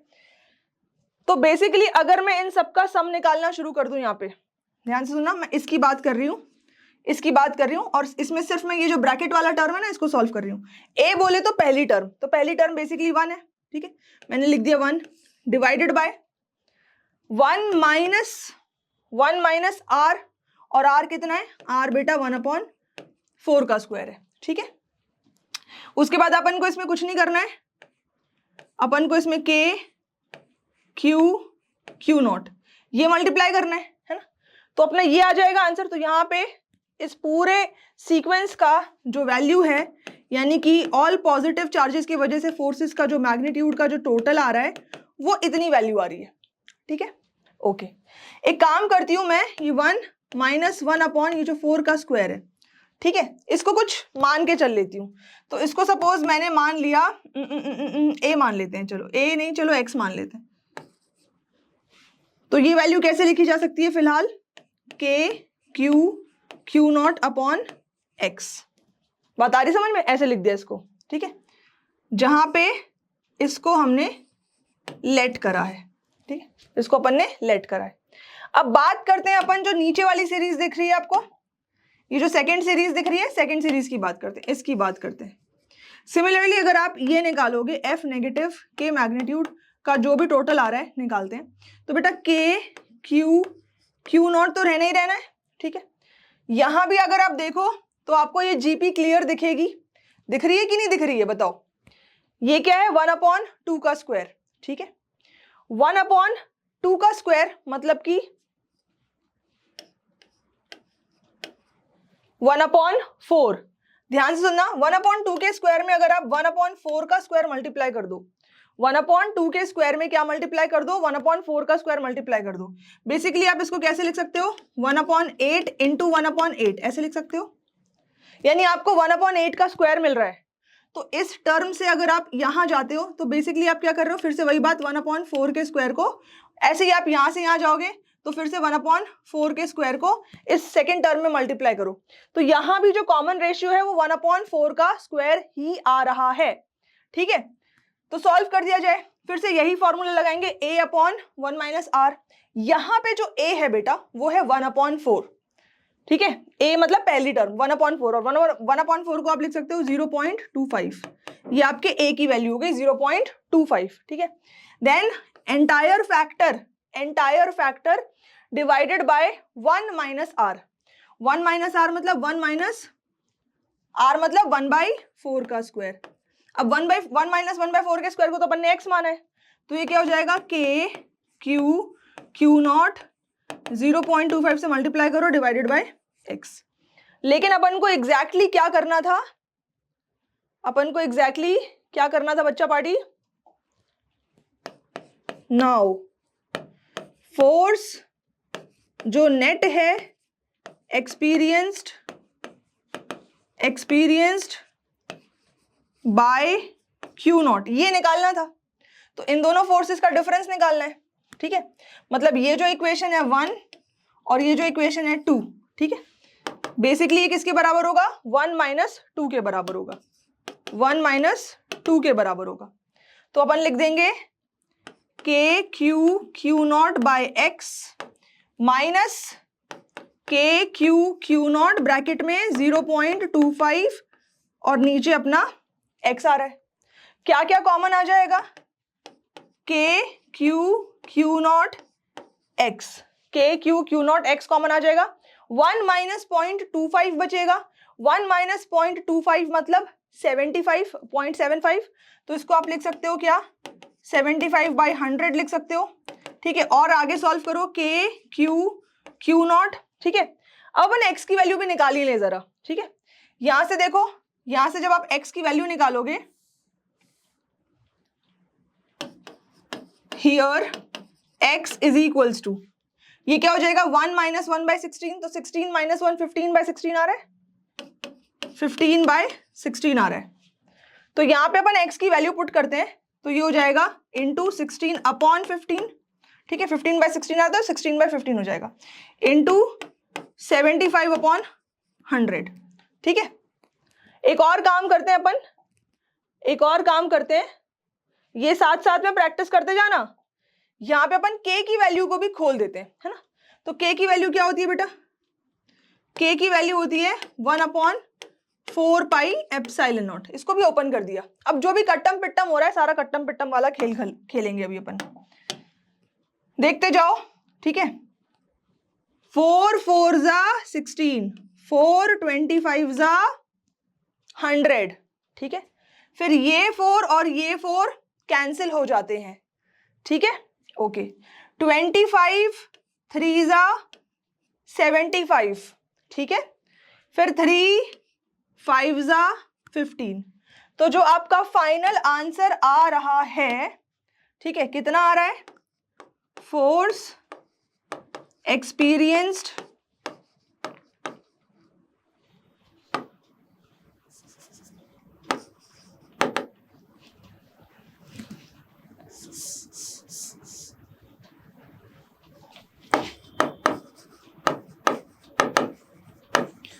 force experienced by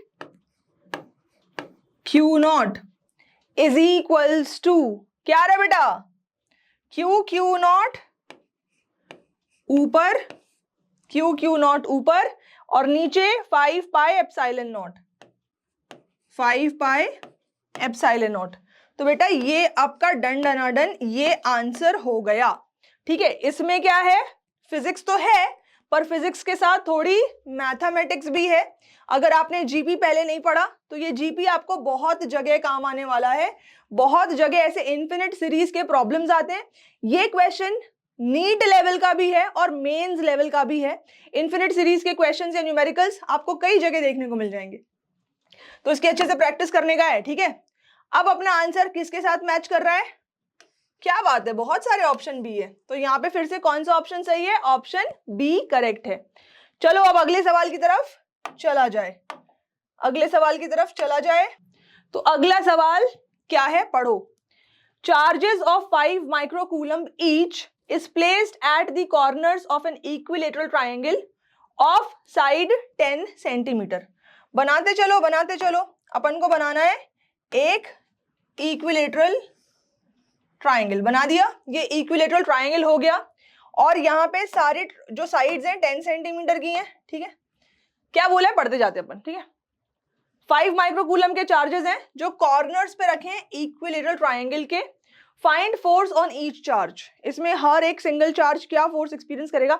बेटा 3 चार्जेस के मैग्नीट्यूड सेम है और सेम डिस्टेंस से सेपरेटेड है, तो जो ये एक्सपीरियंस करेगा फोर्स वही ये करेगा और वही ये करेगा। तो अपन किसी एक के ऊपर फोर्स निकाल लें, ठीक है। अभी थोड़ी देर पहले अपन ने पढ़ा था, कुछ ऐसा ट्राइंगल वाला क्वेश्चन पढ़ा था।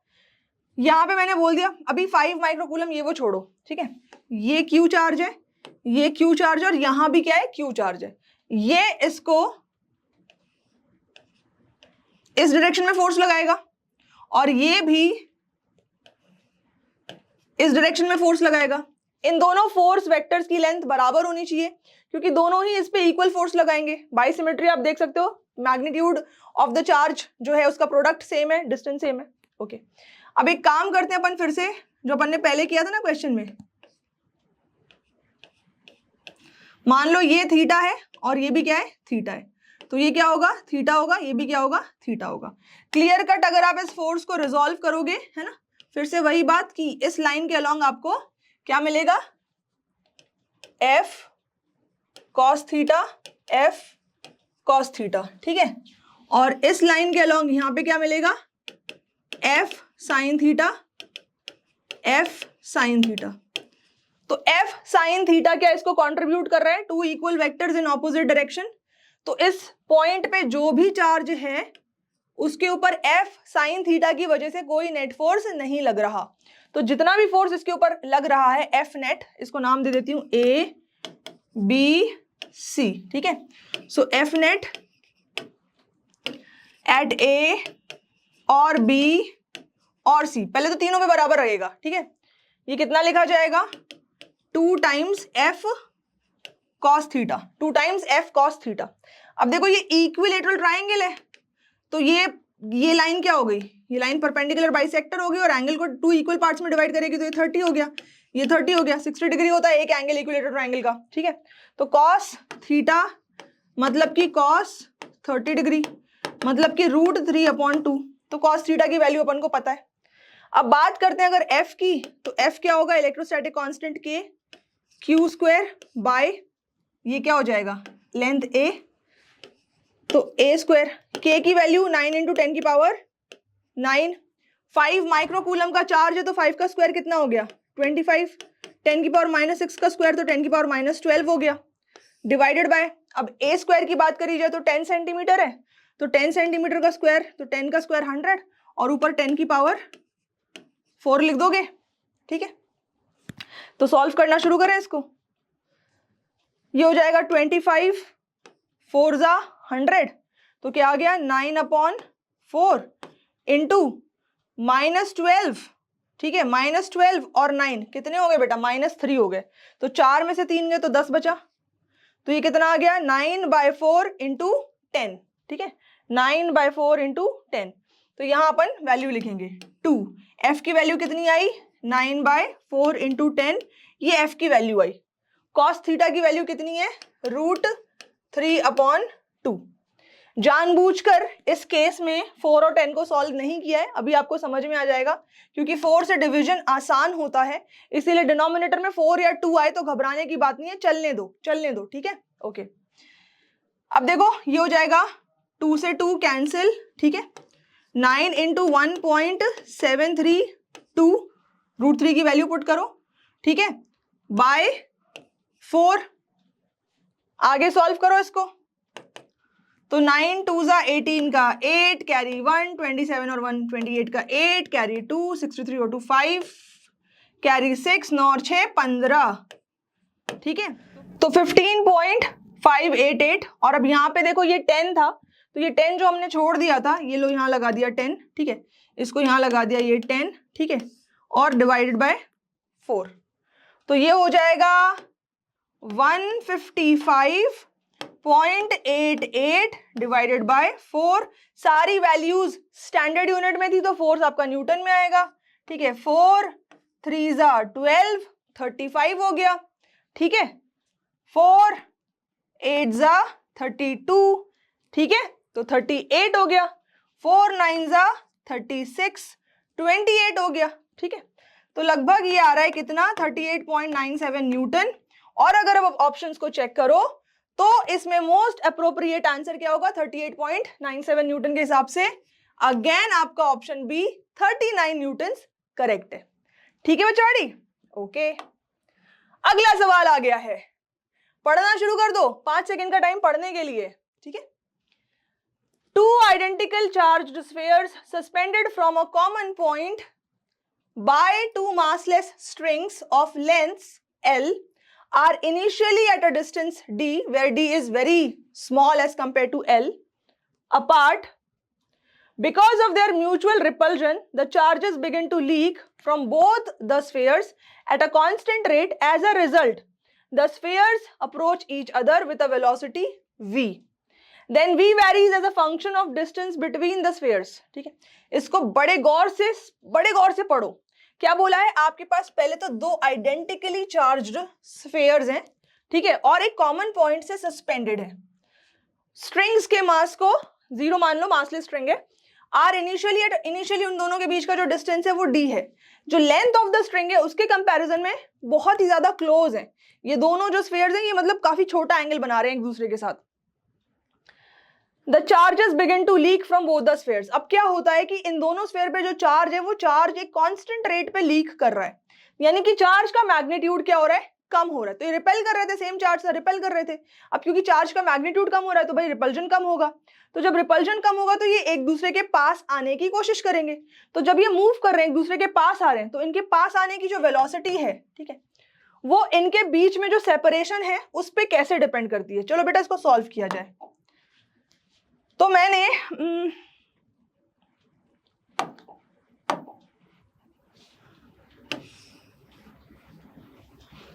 एक ये ट्राइंगल माना है, फिलहाल क्यों माना है मैं बताती हूं। ये कोई रिजिड फिक्स्ड सपोर्ट है, ठीक है। एक स्फीयर ये रहा अपना, ये एक स्फीयर है, ये एक स्फीयर है, ठीक है।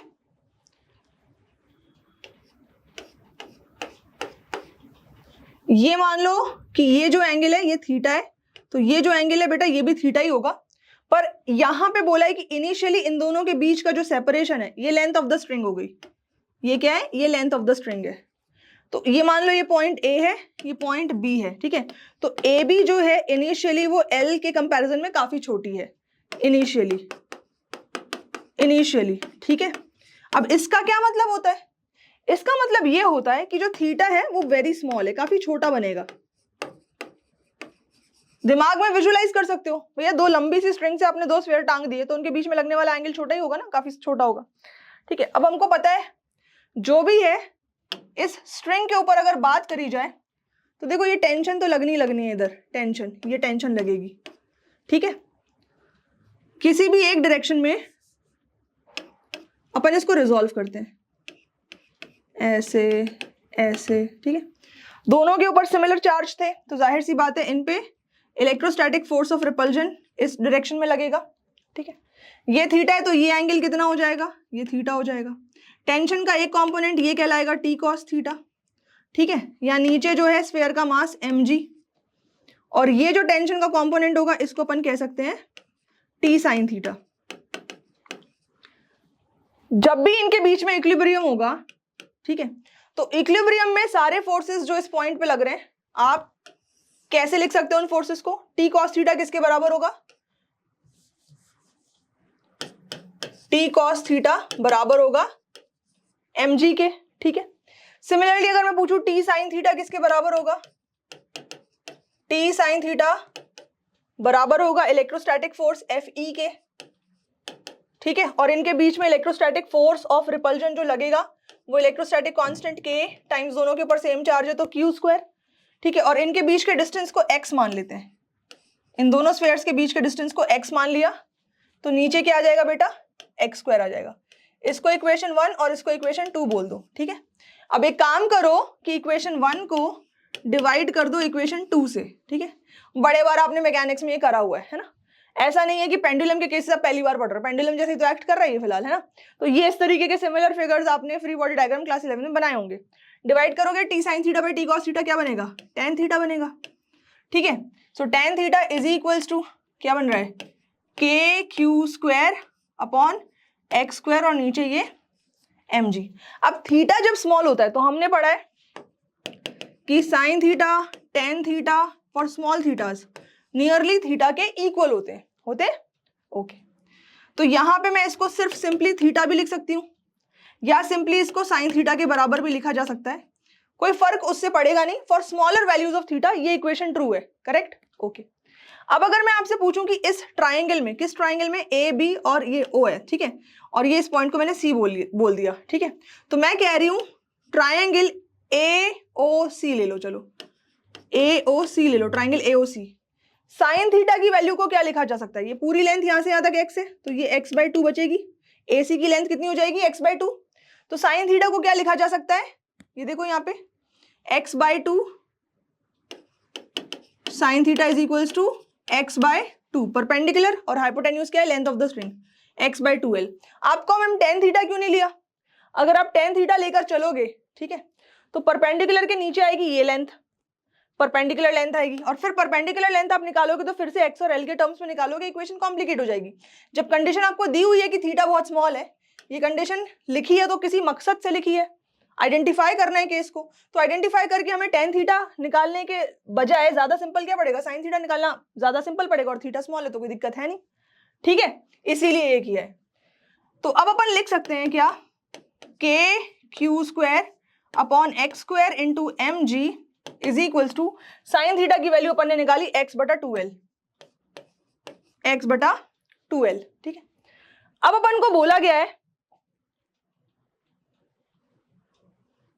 कि जो चार्ज है वो कांस्टेंट रेट पे लीक हो रहा है, ठीक है, चार्ज कांस्टेंट रेट पे लीक हो रहा है। देखो ऐसे लिख सकते हैं, क्यू स्क्वायर बराबर एक्स क्यूब, ये एक्स स्क्वायर इंटू एक्स क्या हो जाएगा, एक्स क्यूब हो जाएगा, ठीक है। बाकी नीचे एक 2l था, यहाँ डिनोमिनेटर में 2l था, ये k भी नीचे आ जाएगा, k नीचे आ जाएगा, 2l के हो जाएगा, और mg ऊपर चला जाएगा, mg ये ऊपर चला गया। अब ये देखो mass of the sphere constant, g constant, l constant, k constant, तो हम ये कह सकते हैं कि q square is equals to some constant times X cube, ऐसा लिख सकते हैं। चलो बेटा इसको डिफरेंशिएट किया जाए, ठीक है, तो differentiating both side, differentiating both side, या एक काम करो अभी इसको डिफरेंशिएट नहीं करते, अपन ऐसे लिख सकते हैं q इज इक्वल्स टू, देखो कांस्टेंट, यहां से स्क्वायर हटाना, रूट ले लोगे दोनों साइड, तो कांस्टेंट के ऊपर रूट आएगा, पर फिर कांस्टेंट के ऊपर रूट भी एक कांस्टेंट होगा, न्यू कांस्टेंट बन जाएगा वो, तो ये भी एक नया कांस्टेंट होगा, और यहां हो जाएगा x की पावर क्या 3/2, ऐसे लिख सकते हैं q is equals to again some constant times x to the power 3/2। और अब अगर मैंने दोनों साइड डिफरेंशिएशन कर दिया तो dq अपॉन dt, देखना ध्यान से, dq अपॉन dt कांस्टेंट, कुछ मिट तो नहीं गया ना, कुछ मिटा मिटा सा लग रहा है,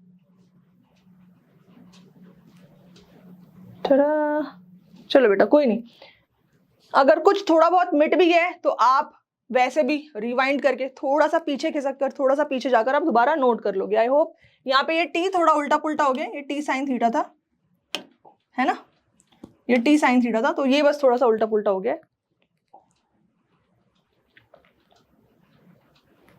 ठीक है। समझ सब कुछ आ रहा है, क्योंकि मैं बोल भी रही हूँ, सारा मैं लिखवा रही हूँ और बोल रही हूँ, तो आपको नोट करते जाने साथ में, इसीलिए मैंने पहले क्लास में कह दिया था कि कॉपी किताब पेन सब खोल के बैठना है, बिल्कुल बालक की तरह बैठना है, ठीक है, ओके। तो dq बाई dt अपन इसको डिफरेंशिएट करते हैं, है ना, तो यहाँ पे अपन लिख देंगे कांस्टेंट, ठीक है, फिर x टू द पावर 3/2 का डिफरेंशिएशन हो जाएगा 3/2 x टू द पावर 3/2 -1 बोले तो 1/2, और फिर dx बाई dt, फिर सिर्फ x का डिफरेंशिएशन होगा तो dx बाई dt हो जाएगा, ठीक है। dx बाई dt क्या होगा, dx बाई dt को अपन क्या लिख सकते हैं, जिस रेट पे x में चेंजेस हो रहे हैं वही रेट पे वो दो स्फीयर्स मूव कर रहे हैं, तो वो उनकी वेलोसिटी होगी, dx बाई dt क्या हो जाएगा v, ठीक है। So put dx by dt is equals to v, और बोला है क्वेश्चन में कि चार्ज जो लीक हो रहा है कांस्टेंट रेट पे हो रहा है, ठीक है, गिवन है क्वेश्चन में कि चार्ज कांस्टेंट रेट पे लीक हो रहा है, मतलब कि dq बाई dt जो है बेटा वो कांस्टेंट है। अब समझते जाना, यहां से इन दोनों वाक्यों को यहां पे यूज किया जाएगा, ठीक है। dq बाई dt कांस्टेंट है, उसको इस कांस्टेंट से डिवाइड कर दो, 3/2 से डिवाइड कर दो, कांस्टेंट का रेशियो भी कांस्टेंट होता है ना, ये कांस्टेंट इसको कांस्टेंट से डिवाइड किया, 3/2 से डिवाइड किया, तो बेसिकली आपको मिल क्या रहा है, x to the power 1/2 dx by dt, ये एक कांस्टेंट के बराबर आ रहा है, ठीक है, ओके। तो आप लिख सकते हो कि v जो है वो क्या है, कांस्टेंट टाइम्स x की पावर -1/2 होगा, ठीक है, इसको v लिख दो, इसको उधर ले जाओ तो x टू द पावर -1/2 बन गया, या ये कह सकते हो कि v जो है वो प्रोपोर्शनल है x टू द पावर -1/2 के। यही आपके ऑप्शंस में 4 ऑप्शन दिए हुए थे, चेक करते हैं, चलो, ठीक है। तो कौन सा करेक्ट ऑप्शन है, ओहो पहली बार बी से डेविएट होकर ऑप्शन सी पर पहुंचे हैं, v proportional to x to the power -1/2, by 2। हर एक क्वेश्चन इंडिविजुअली जरूर सॉल्व करना, एंड खास तौर पे नीट के बच्चों, यहां पे आपके कुछ क्वेश्चंस जो हैं वो बोर्ड के हैं, जो डायरेक्ट वेक्टर अलजेब्रा पे, और ये जो क्वेश्चन है ये स्पेसिफिकली किसका है, नीट 2013 में आया हुआ क्वेश्चन है, ये नीट 2013 का आया हुआ क्वेश्चन है, चेक कर सकते हो पेपर, ठीक है। अब आ जाओ बेटा, ये है आज की कक्षा का आखिरी सवाल, फिर इसके बाद आज की कक्षा समाप्त होगी और हम अगली बार की कक्षा करेंगे, ठीक है। Okay, 2 pith balls carrying equal charges are suspended from a common point by strings of equal length। दिख रहा है फिगर में, ये यहाँ पे अगर ना दिख रहा हो तो बता दूं, ये y लिखा है, ये 2 पिथ बॉल हैं और इनके बीच का जो डिस्टेंस है वो r लिखा हुआ है, ठीक है। फिक्स्ड सपोर्ट से ऐसे ये हैंगिंग है। उसके बाद बोला है now the strings are rigidly clamped at half the height of the height. कुछ टाइम बाद इसको रिजिडली क्लैम्प करते हैं, और अब ये जो हाइट आपको दिख रही है ये आधी हो जाती है, यहाँ पे y है और यहाँ पे ये हाइट कितनी हो गई, यहाँ पे ये हाइट हो गई y/2, ठीक है।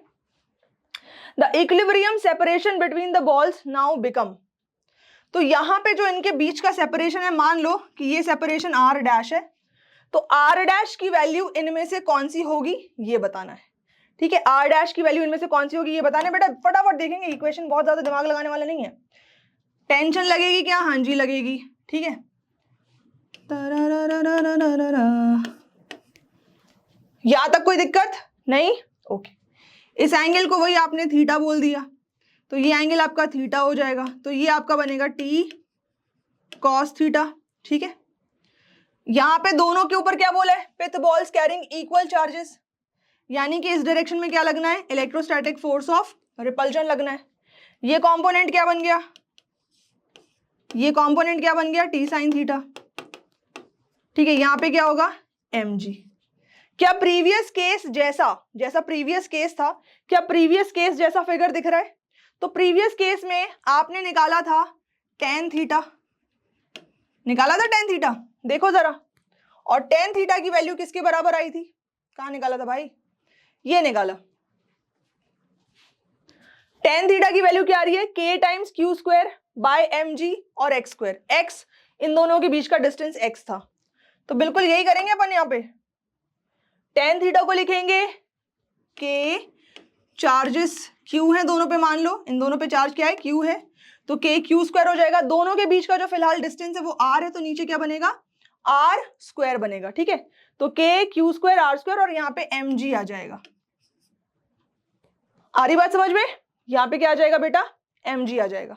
पर इस बार अपन को थीटा स्मॉल नहीं बोला, ये नहीं बोला कि थीटा स्मॉल है, तो अपन tan थीटा की वैल्यू फाइंड आउट करो। चलो इस ट्राइंगल में अपन tan थीटा की वैल्यू फाइंड आउट करते हैं, तो यहाँ पे tan थीटा कितना हो जाएगा, tan थीटा परपेंडिकुलर, ठीक है। बोला है कि दोनों के बीच का, दोनों पिथ बॉल के बीच का जो डिस्टेंस है बेटा वो r है, तो ये डिस्टेंस कितना हो जाएगा, r/2, तो perpendicular r/2 divided by base y, इस बार बोला नहीं ना थीटा स्मॉल है, तो r/2y रखा जा सकता है, तो यहाँ पे अपन क्या करेंगे, यहाँ पे अपन रखते हैं r/2y, ठीक है, r/2y। देखो ये फैक्टर इधर आके मल्टीप्लाई होगा, ये नीचे वाला फैक्टर इधर आके मल्टीप्लाई होगा, तो इनटू r स्क्वायर mg, और पड़ोस में क्या बचा, k क्यू स्क्वायर बचा, ठीक है। देखो इसमें अपन को पूछा है कि r' बताओ कितना होगा अगर इसको y/2 कर दिया जाए, मतलब r और y का रिलेशन अपन को पता करना है, तो इसको अपन आगे सॉल्व करते हैं जरा। r और y में अपन को कुछ चाहिए, ठीक है, तो इसको देखो ऐसे लिख सकते हैं, r3 लिख सकते हैं, r3, r स्क्वायर और r3, ठीक है, इज इक्वल्स टू, ध्यान से सुनना, k Q square into 2, k Q square into 2, और ये mg नीचे आ जाए, ठीक है, k क्यू स्क्वायर इंटू 2 और ये mg नीचे आ जाए, तो ये पूरा का पूरा एक कांस्टेंट बनता है, charge on the pith ball constant है, k कांस्टेंट, 2 mg कांस्टेंट। यहाँ पे क्या बचेगा, y बचेगा, क्या बचेगा बेटा, y बचेगा। ये कह लो इसका क्या मतलब है, ये कांस्टेंट है, तो अपन लिख सकते हैं r3 is equals to constant times y, लिख सकते हैं, ऐसा लिख सकते हैं, r3 is equals to constant times y। अब इसका क्या मतलब है, इसका मतलब है कि r is equals to constant times y to the power 1/3, ठीक है, तो अब जो नया डिस्टेंस है दोनों के बीच में r डैश, इसको अपन लिख सकते हैं कांस्टेंट टाइम्स y डैश के ऊपर पावर 1/3।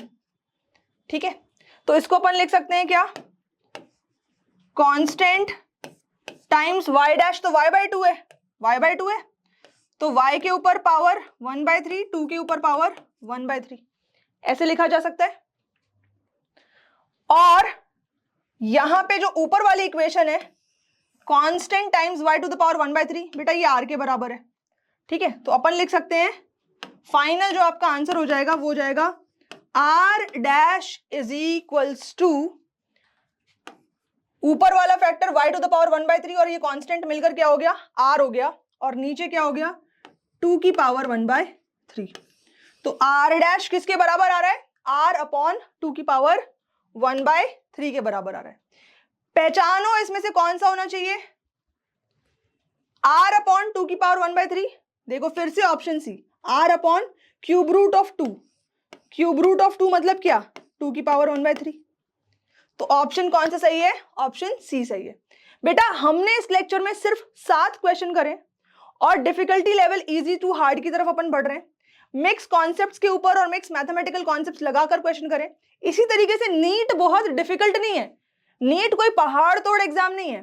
फर्क बस इतना होता है कि जो सीबीएसई में आपके रेगुलर डायरेक्ट अप्रोच पे क्वेश्चंस होते हैं, थोड़ी सी मैथ्स की लेवल बढ़ जाएगी, है ना। इसीलिए कहते हैं नीट के बच्चों थोड़ा सा फिजिक्स जब आप पढ़ रहे होते तो स्टार्टिंग में मैथमेटिकल टूल्स अच्छे से कर लो, तो इतना कोई भयंकर बात नहीं है। खाली क्या होता है, एक दो कॉन्सेप्ट मिक्स हो जाते हैं, प्रैक्टिस करोगे तो सारे एग्जाम क्लियर होंगे। ठीक है, तो करेंगे अपन प्रैक्टिस फिजिक्स की। और बोला था मैंने कि सोना नहीं अपन को, ठीक है, क्या बोला था, सोना नहीं है,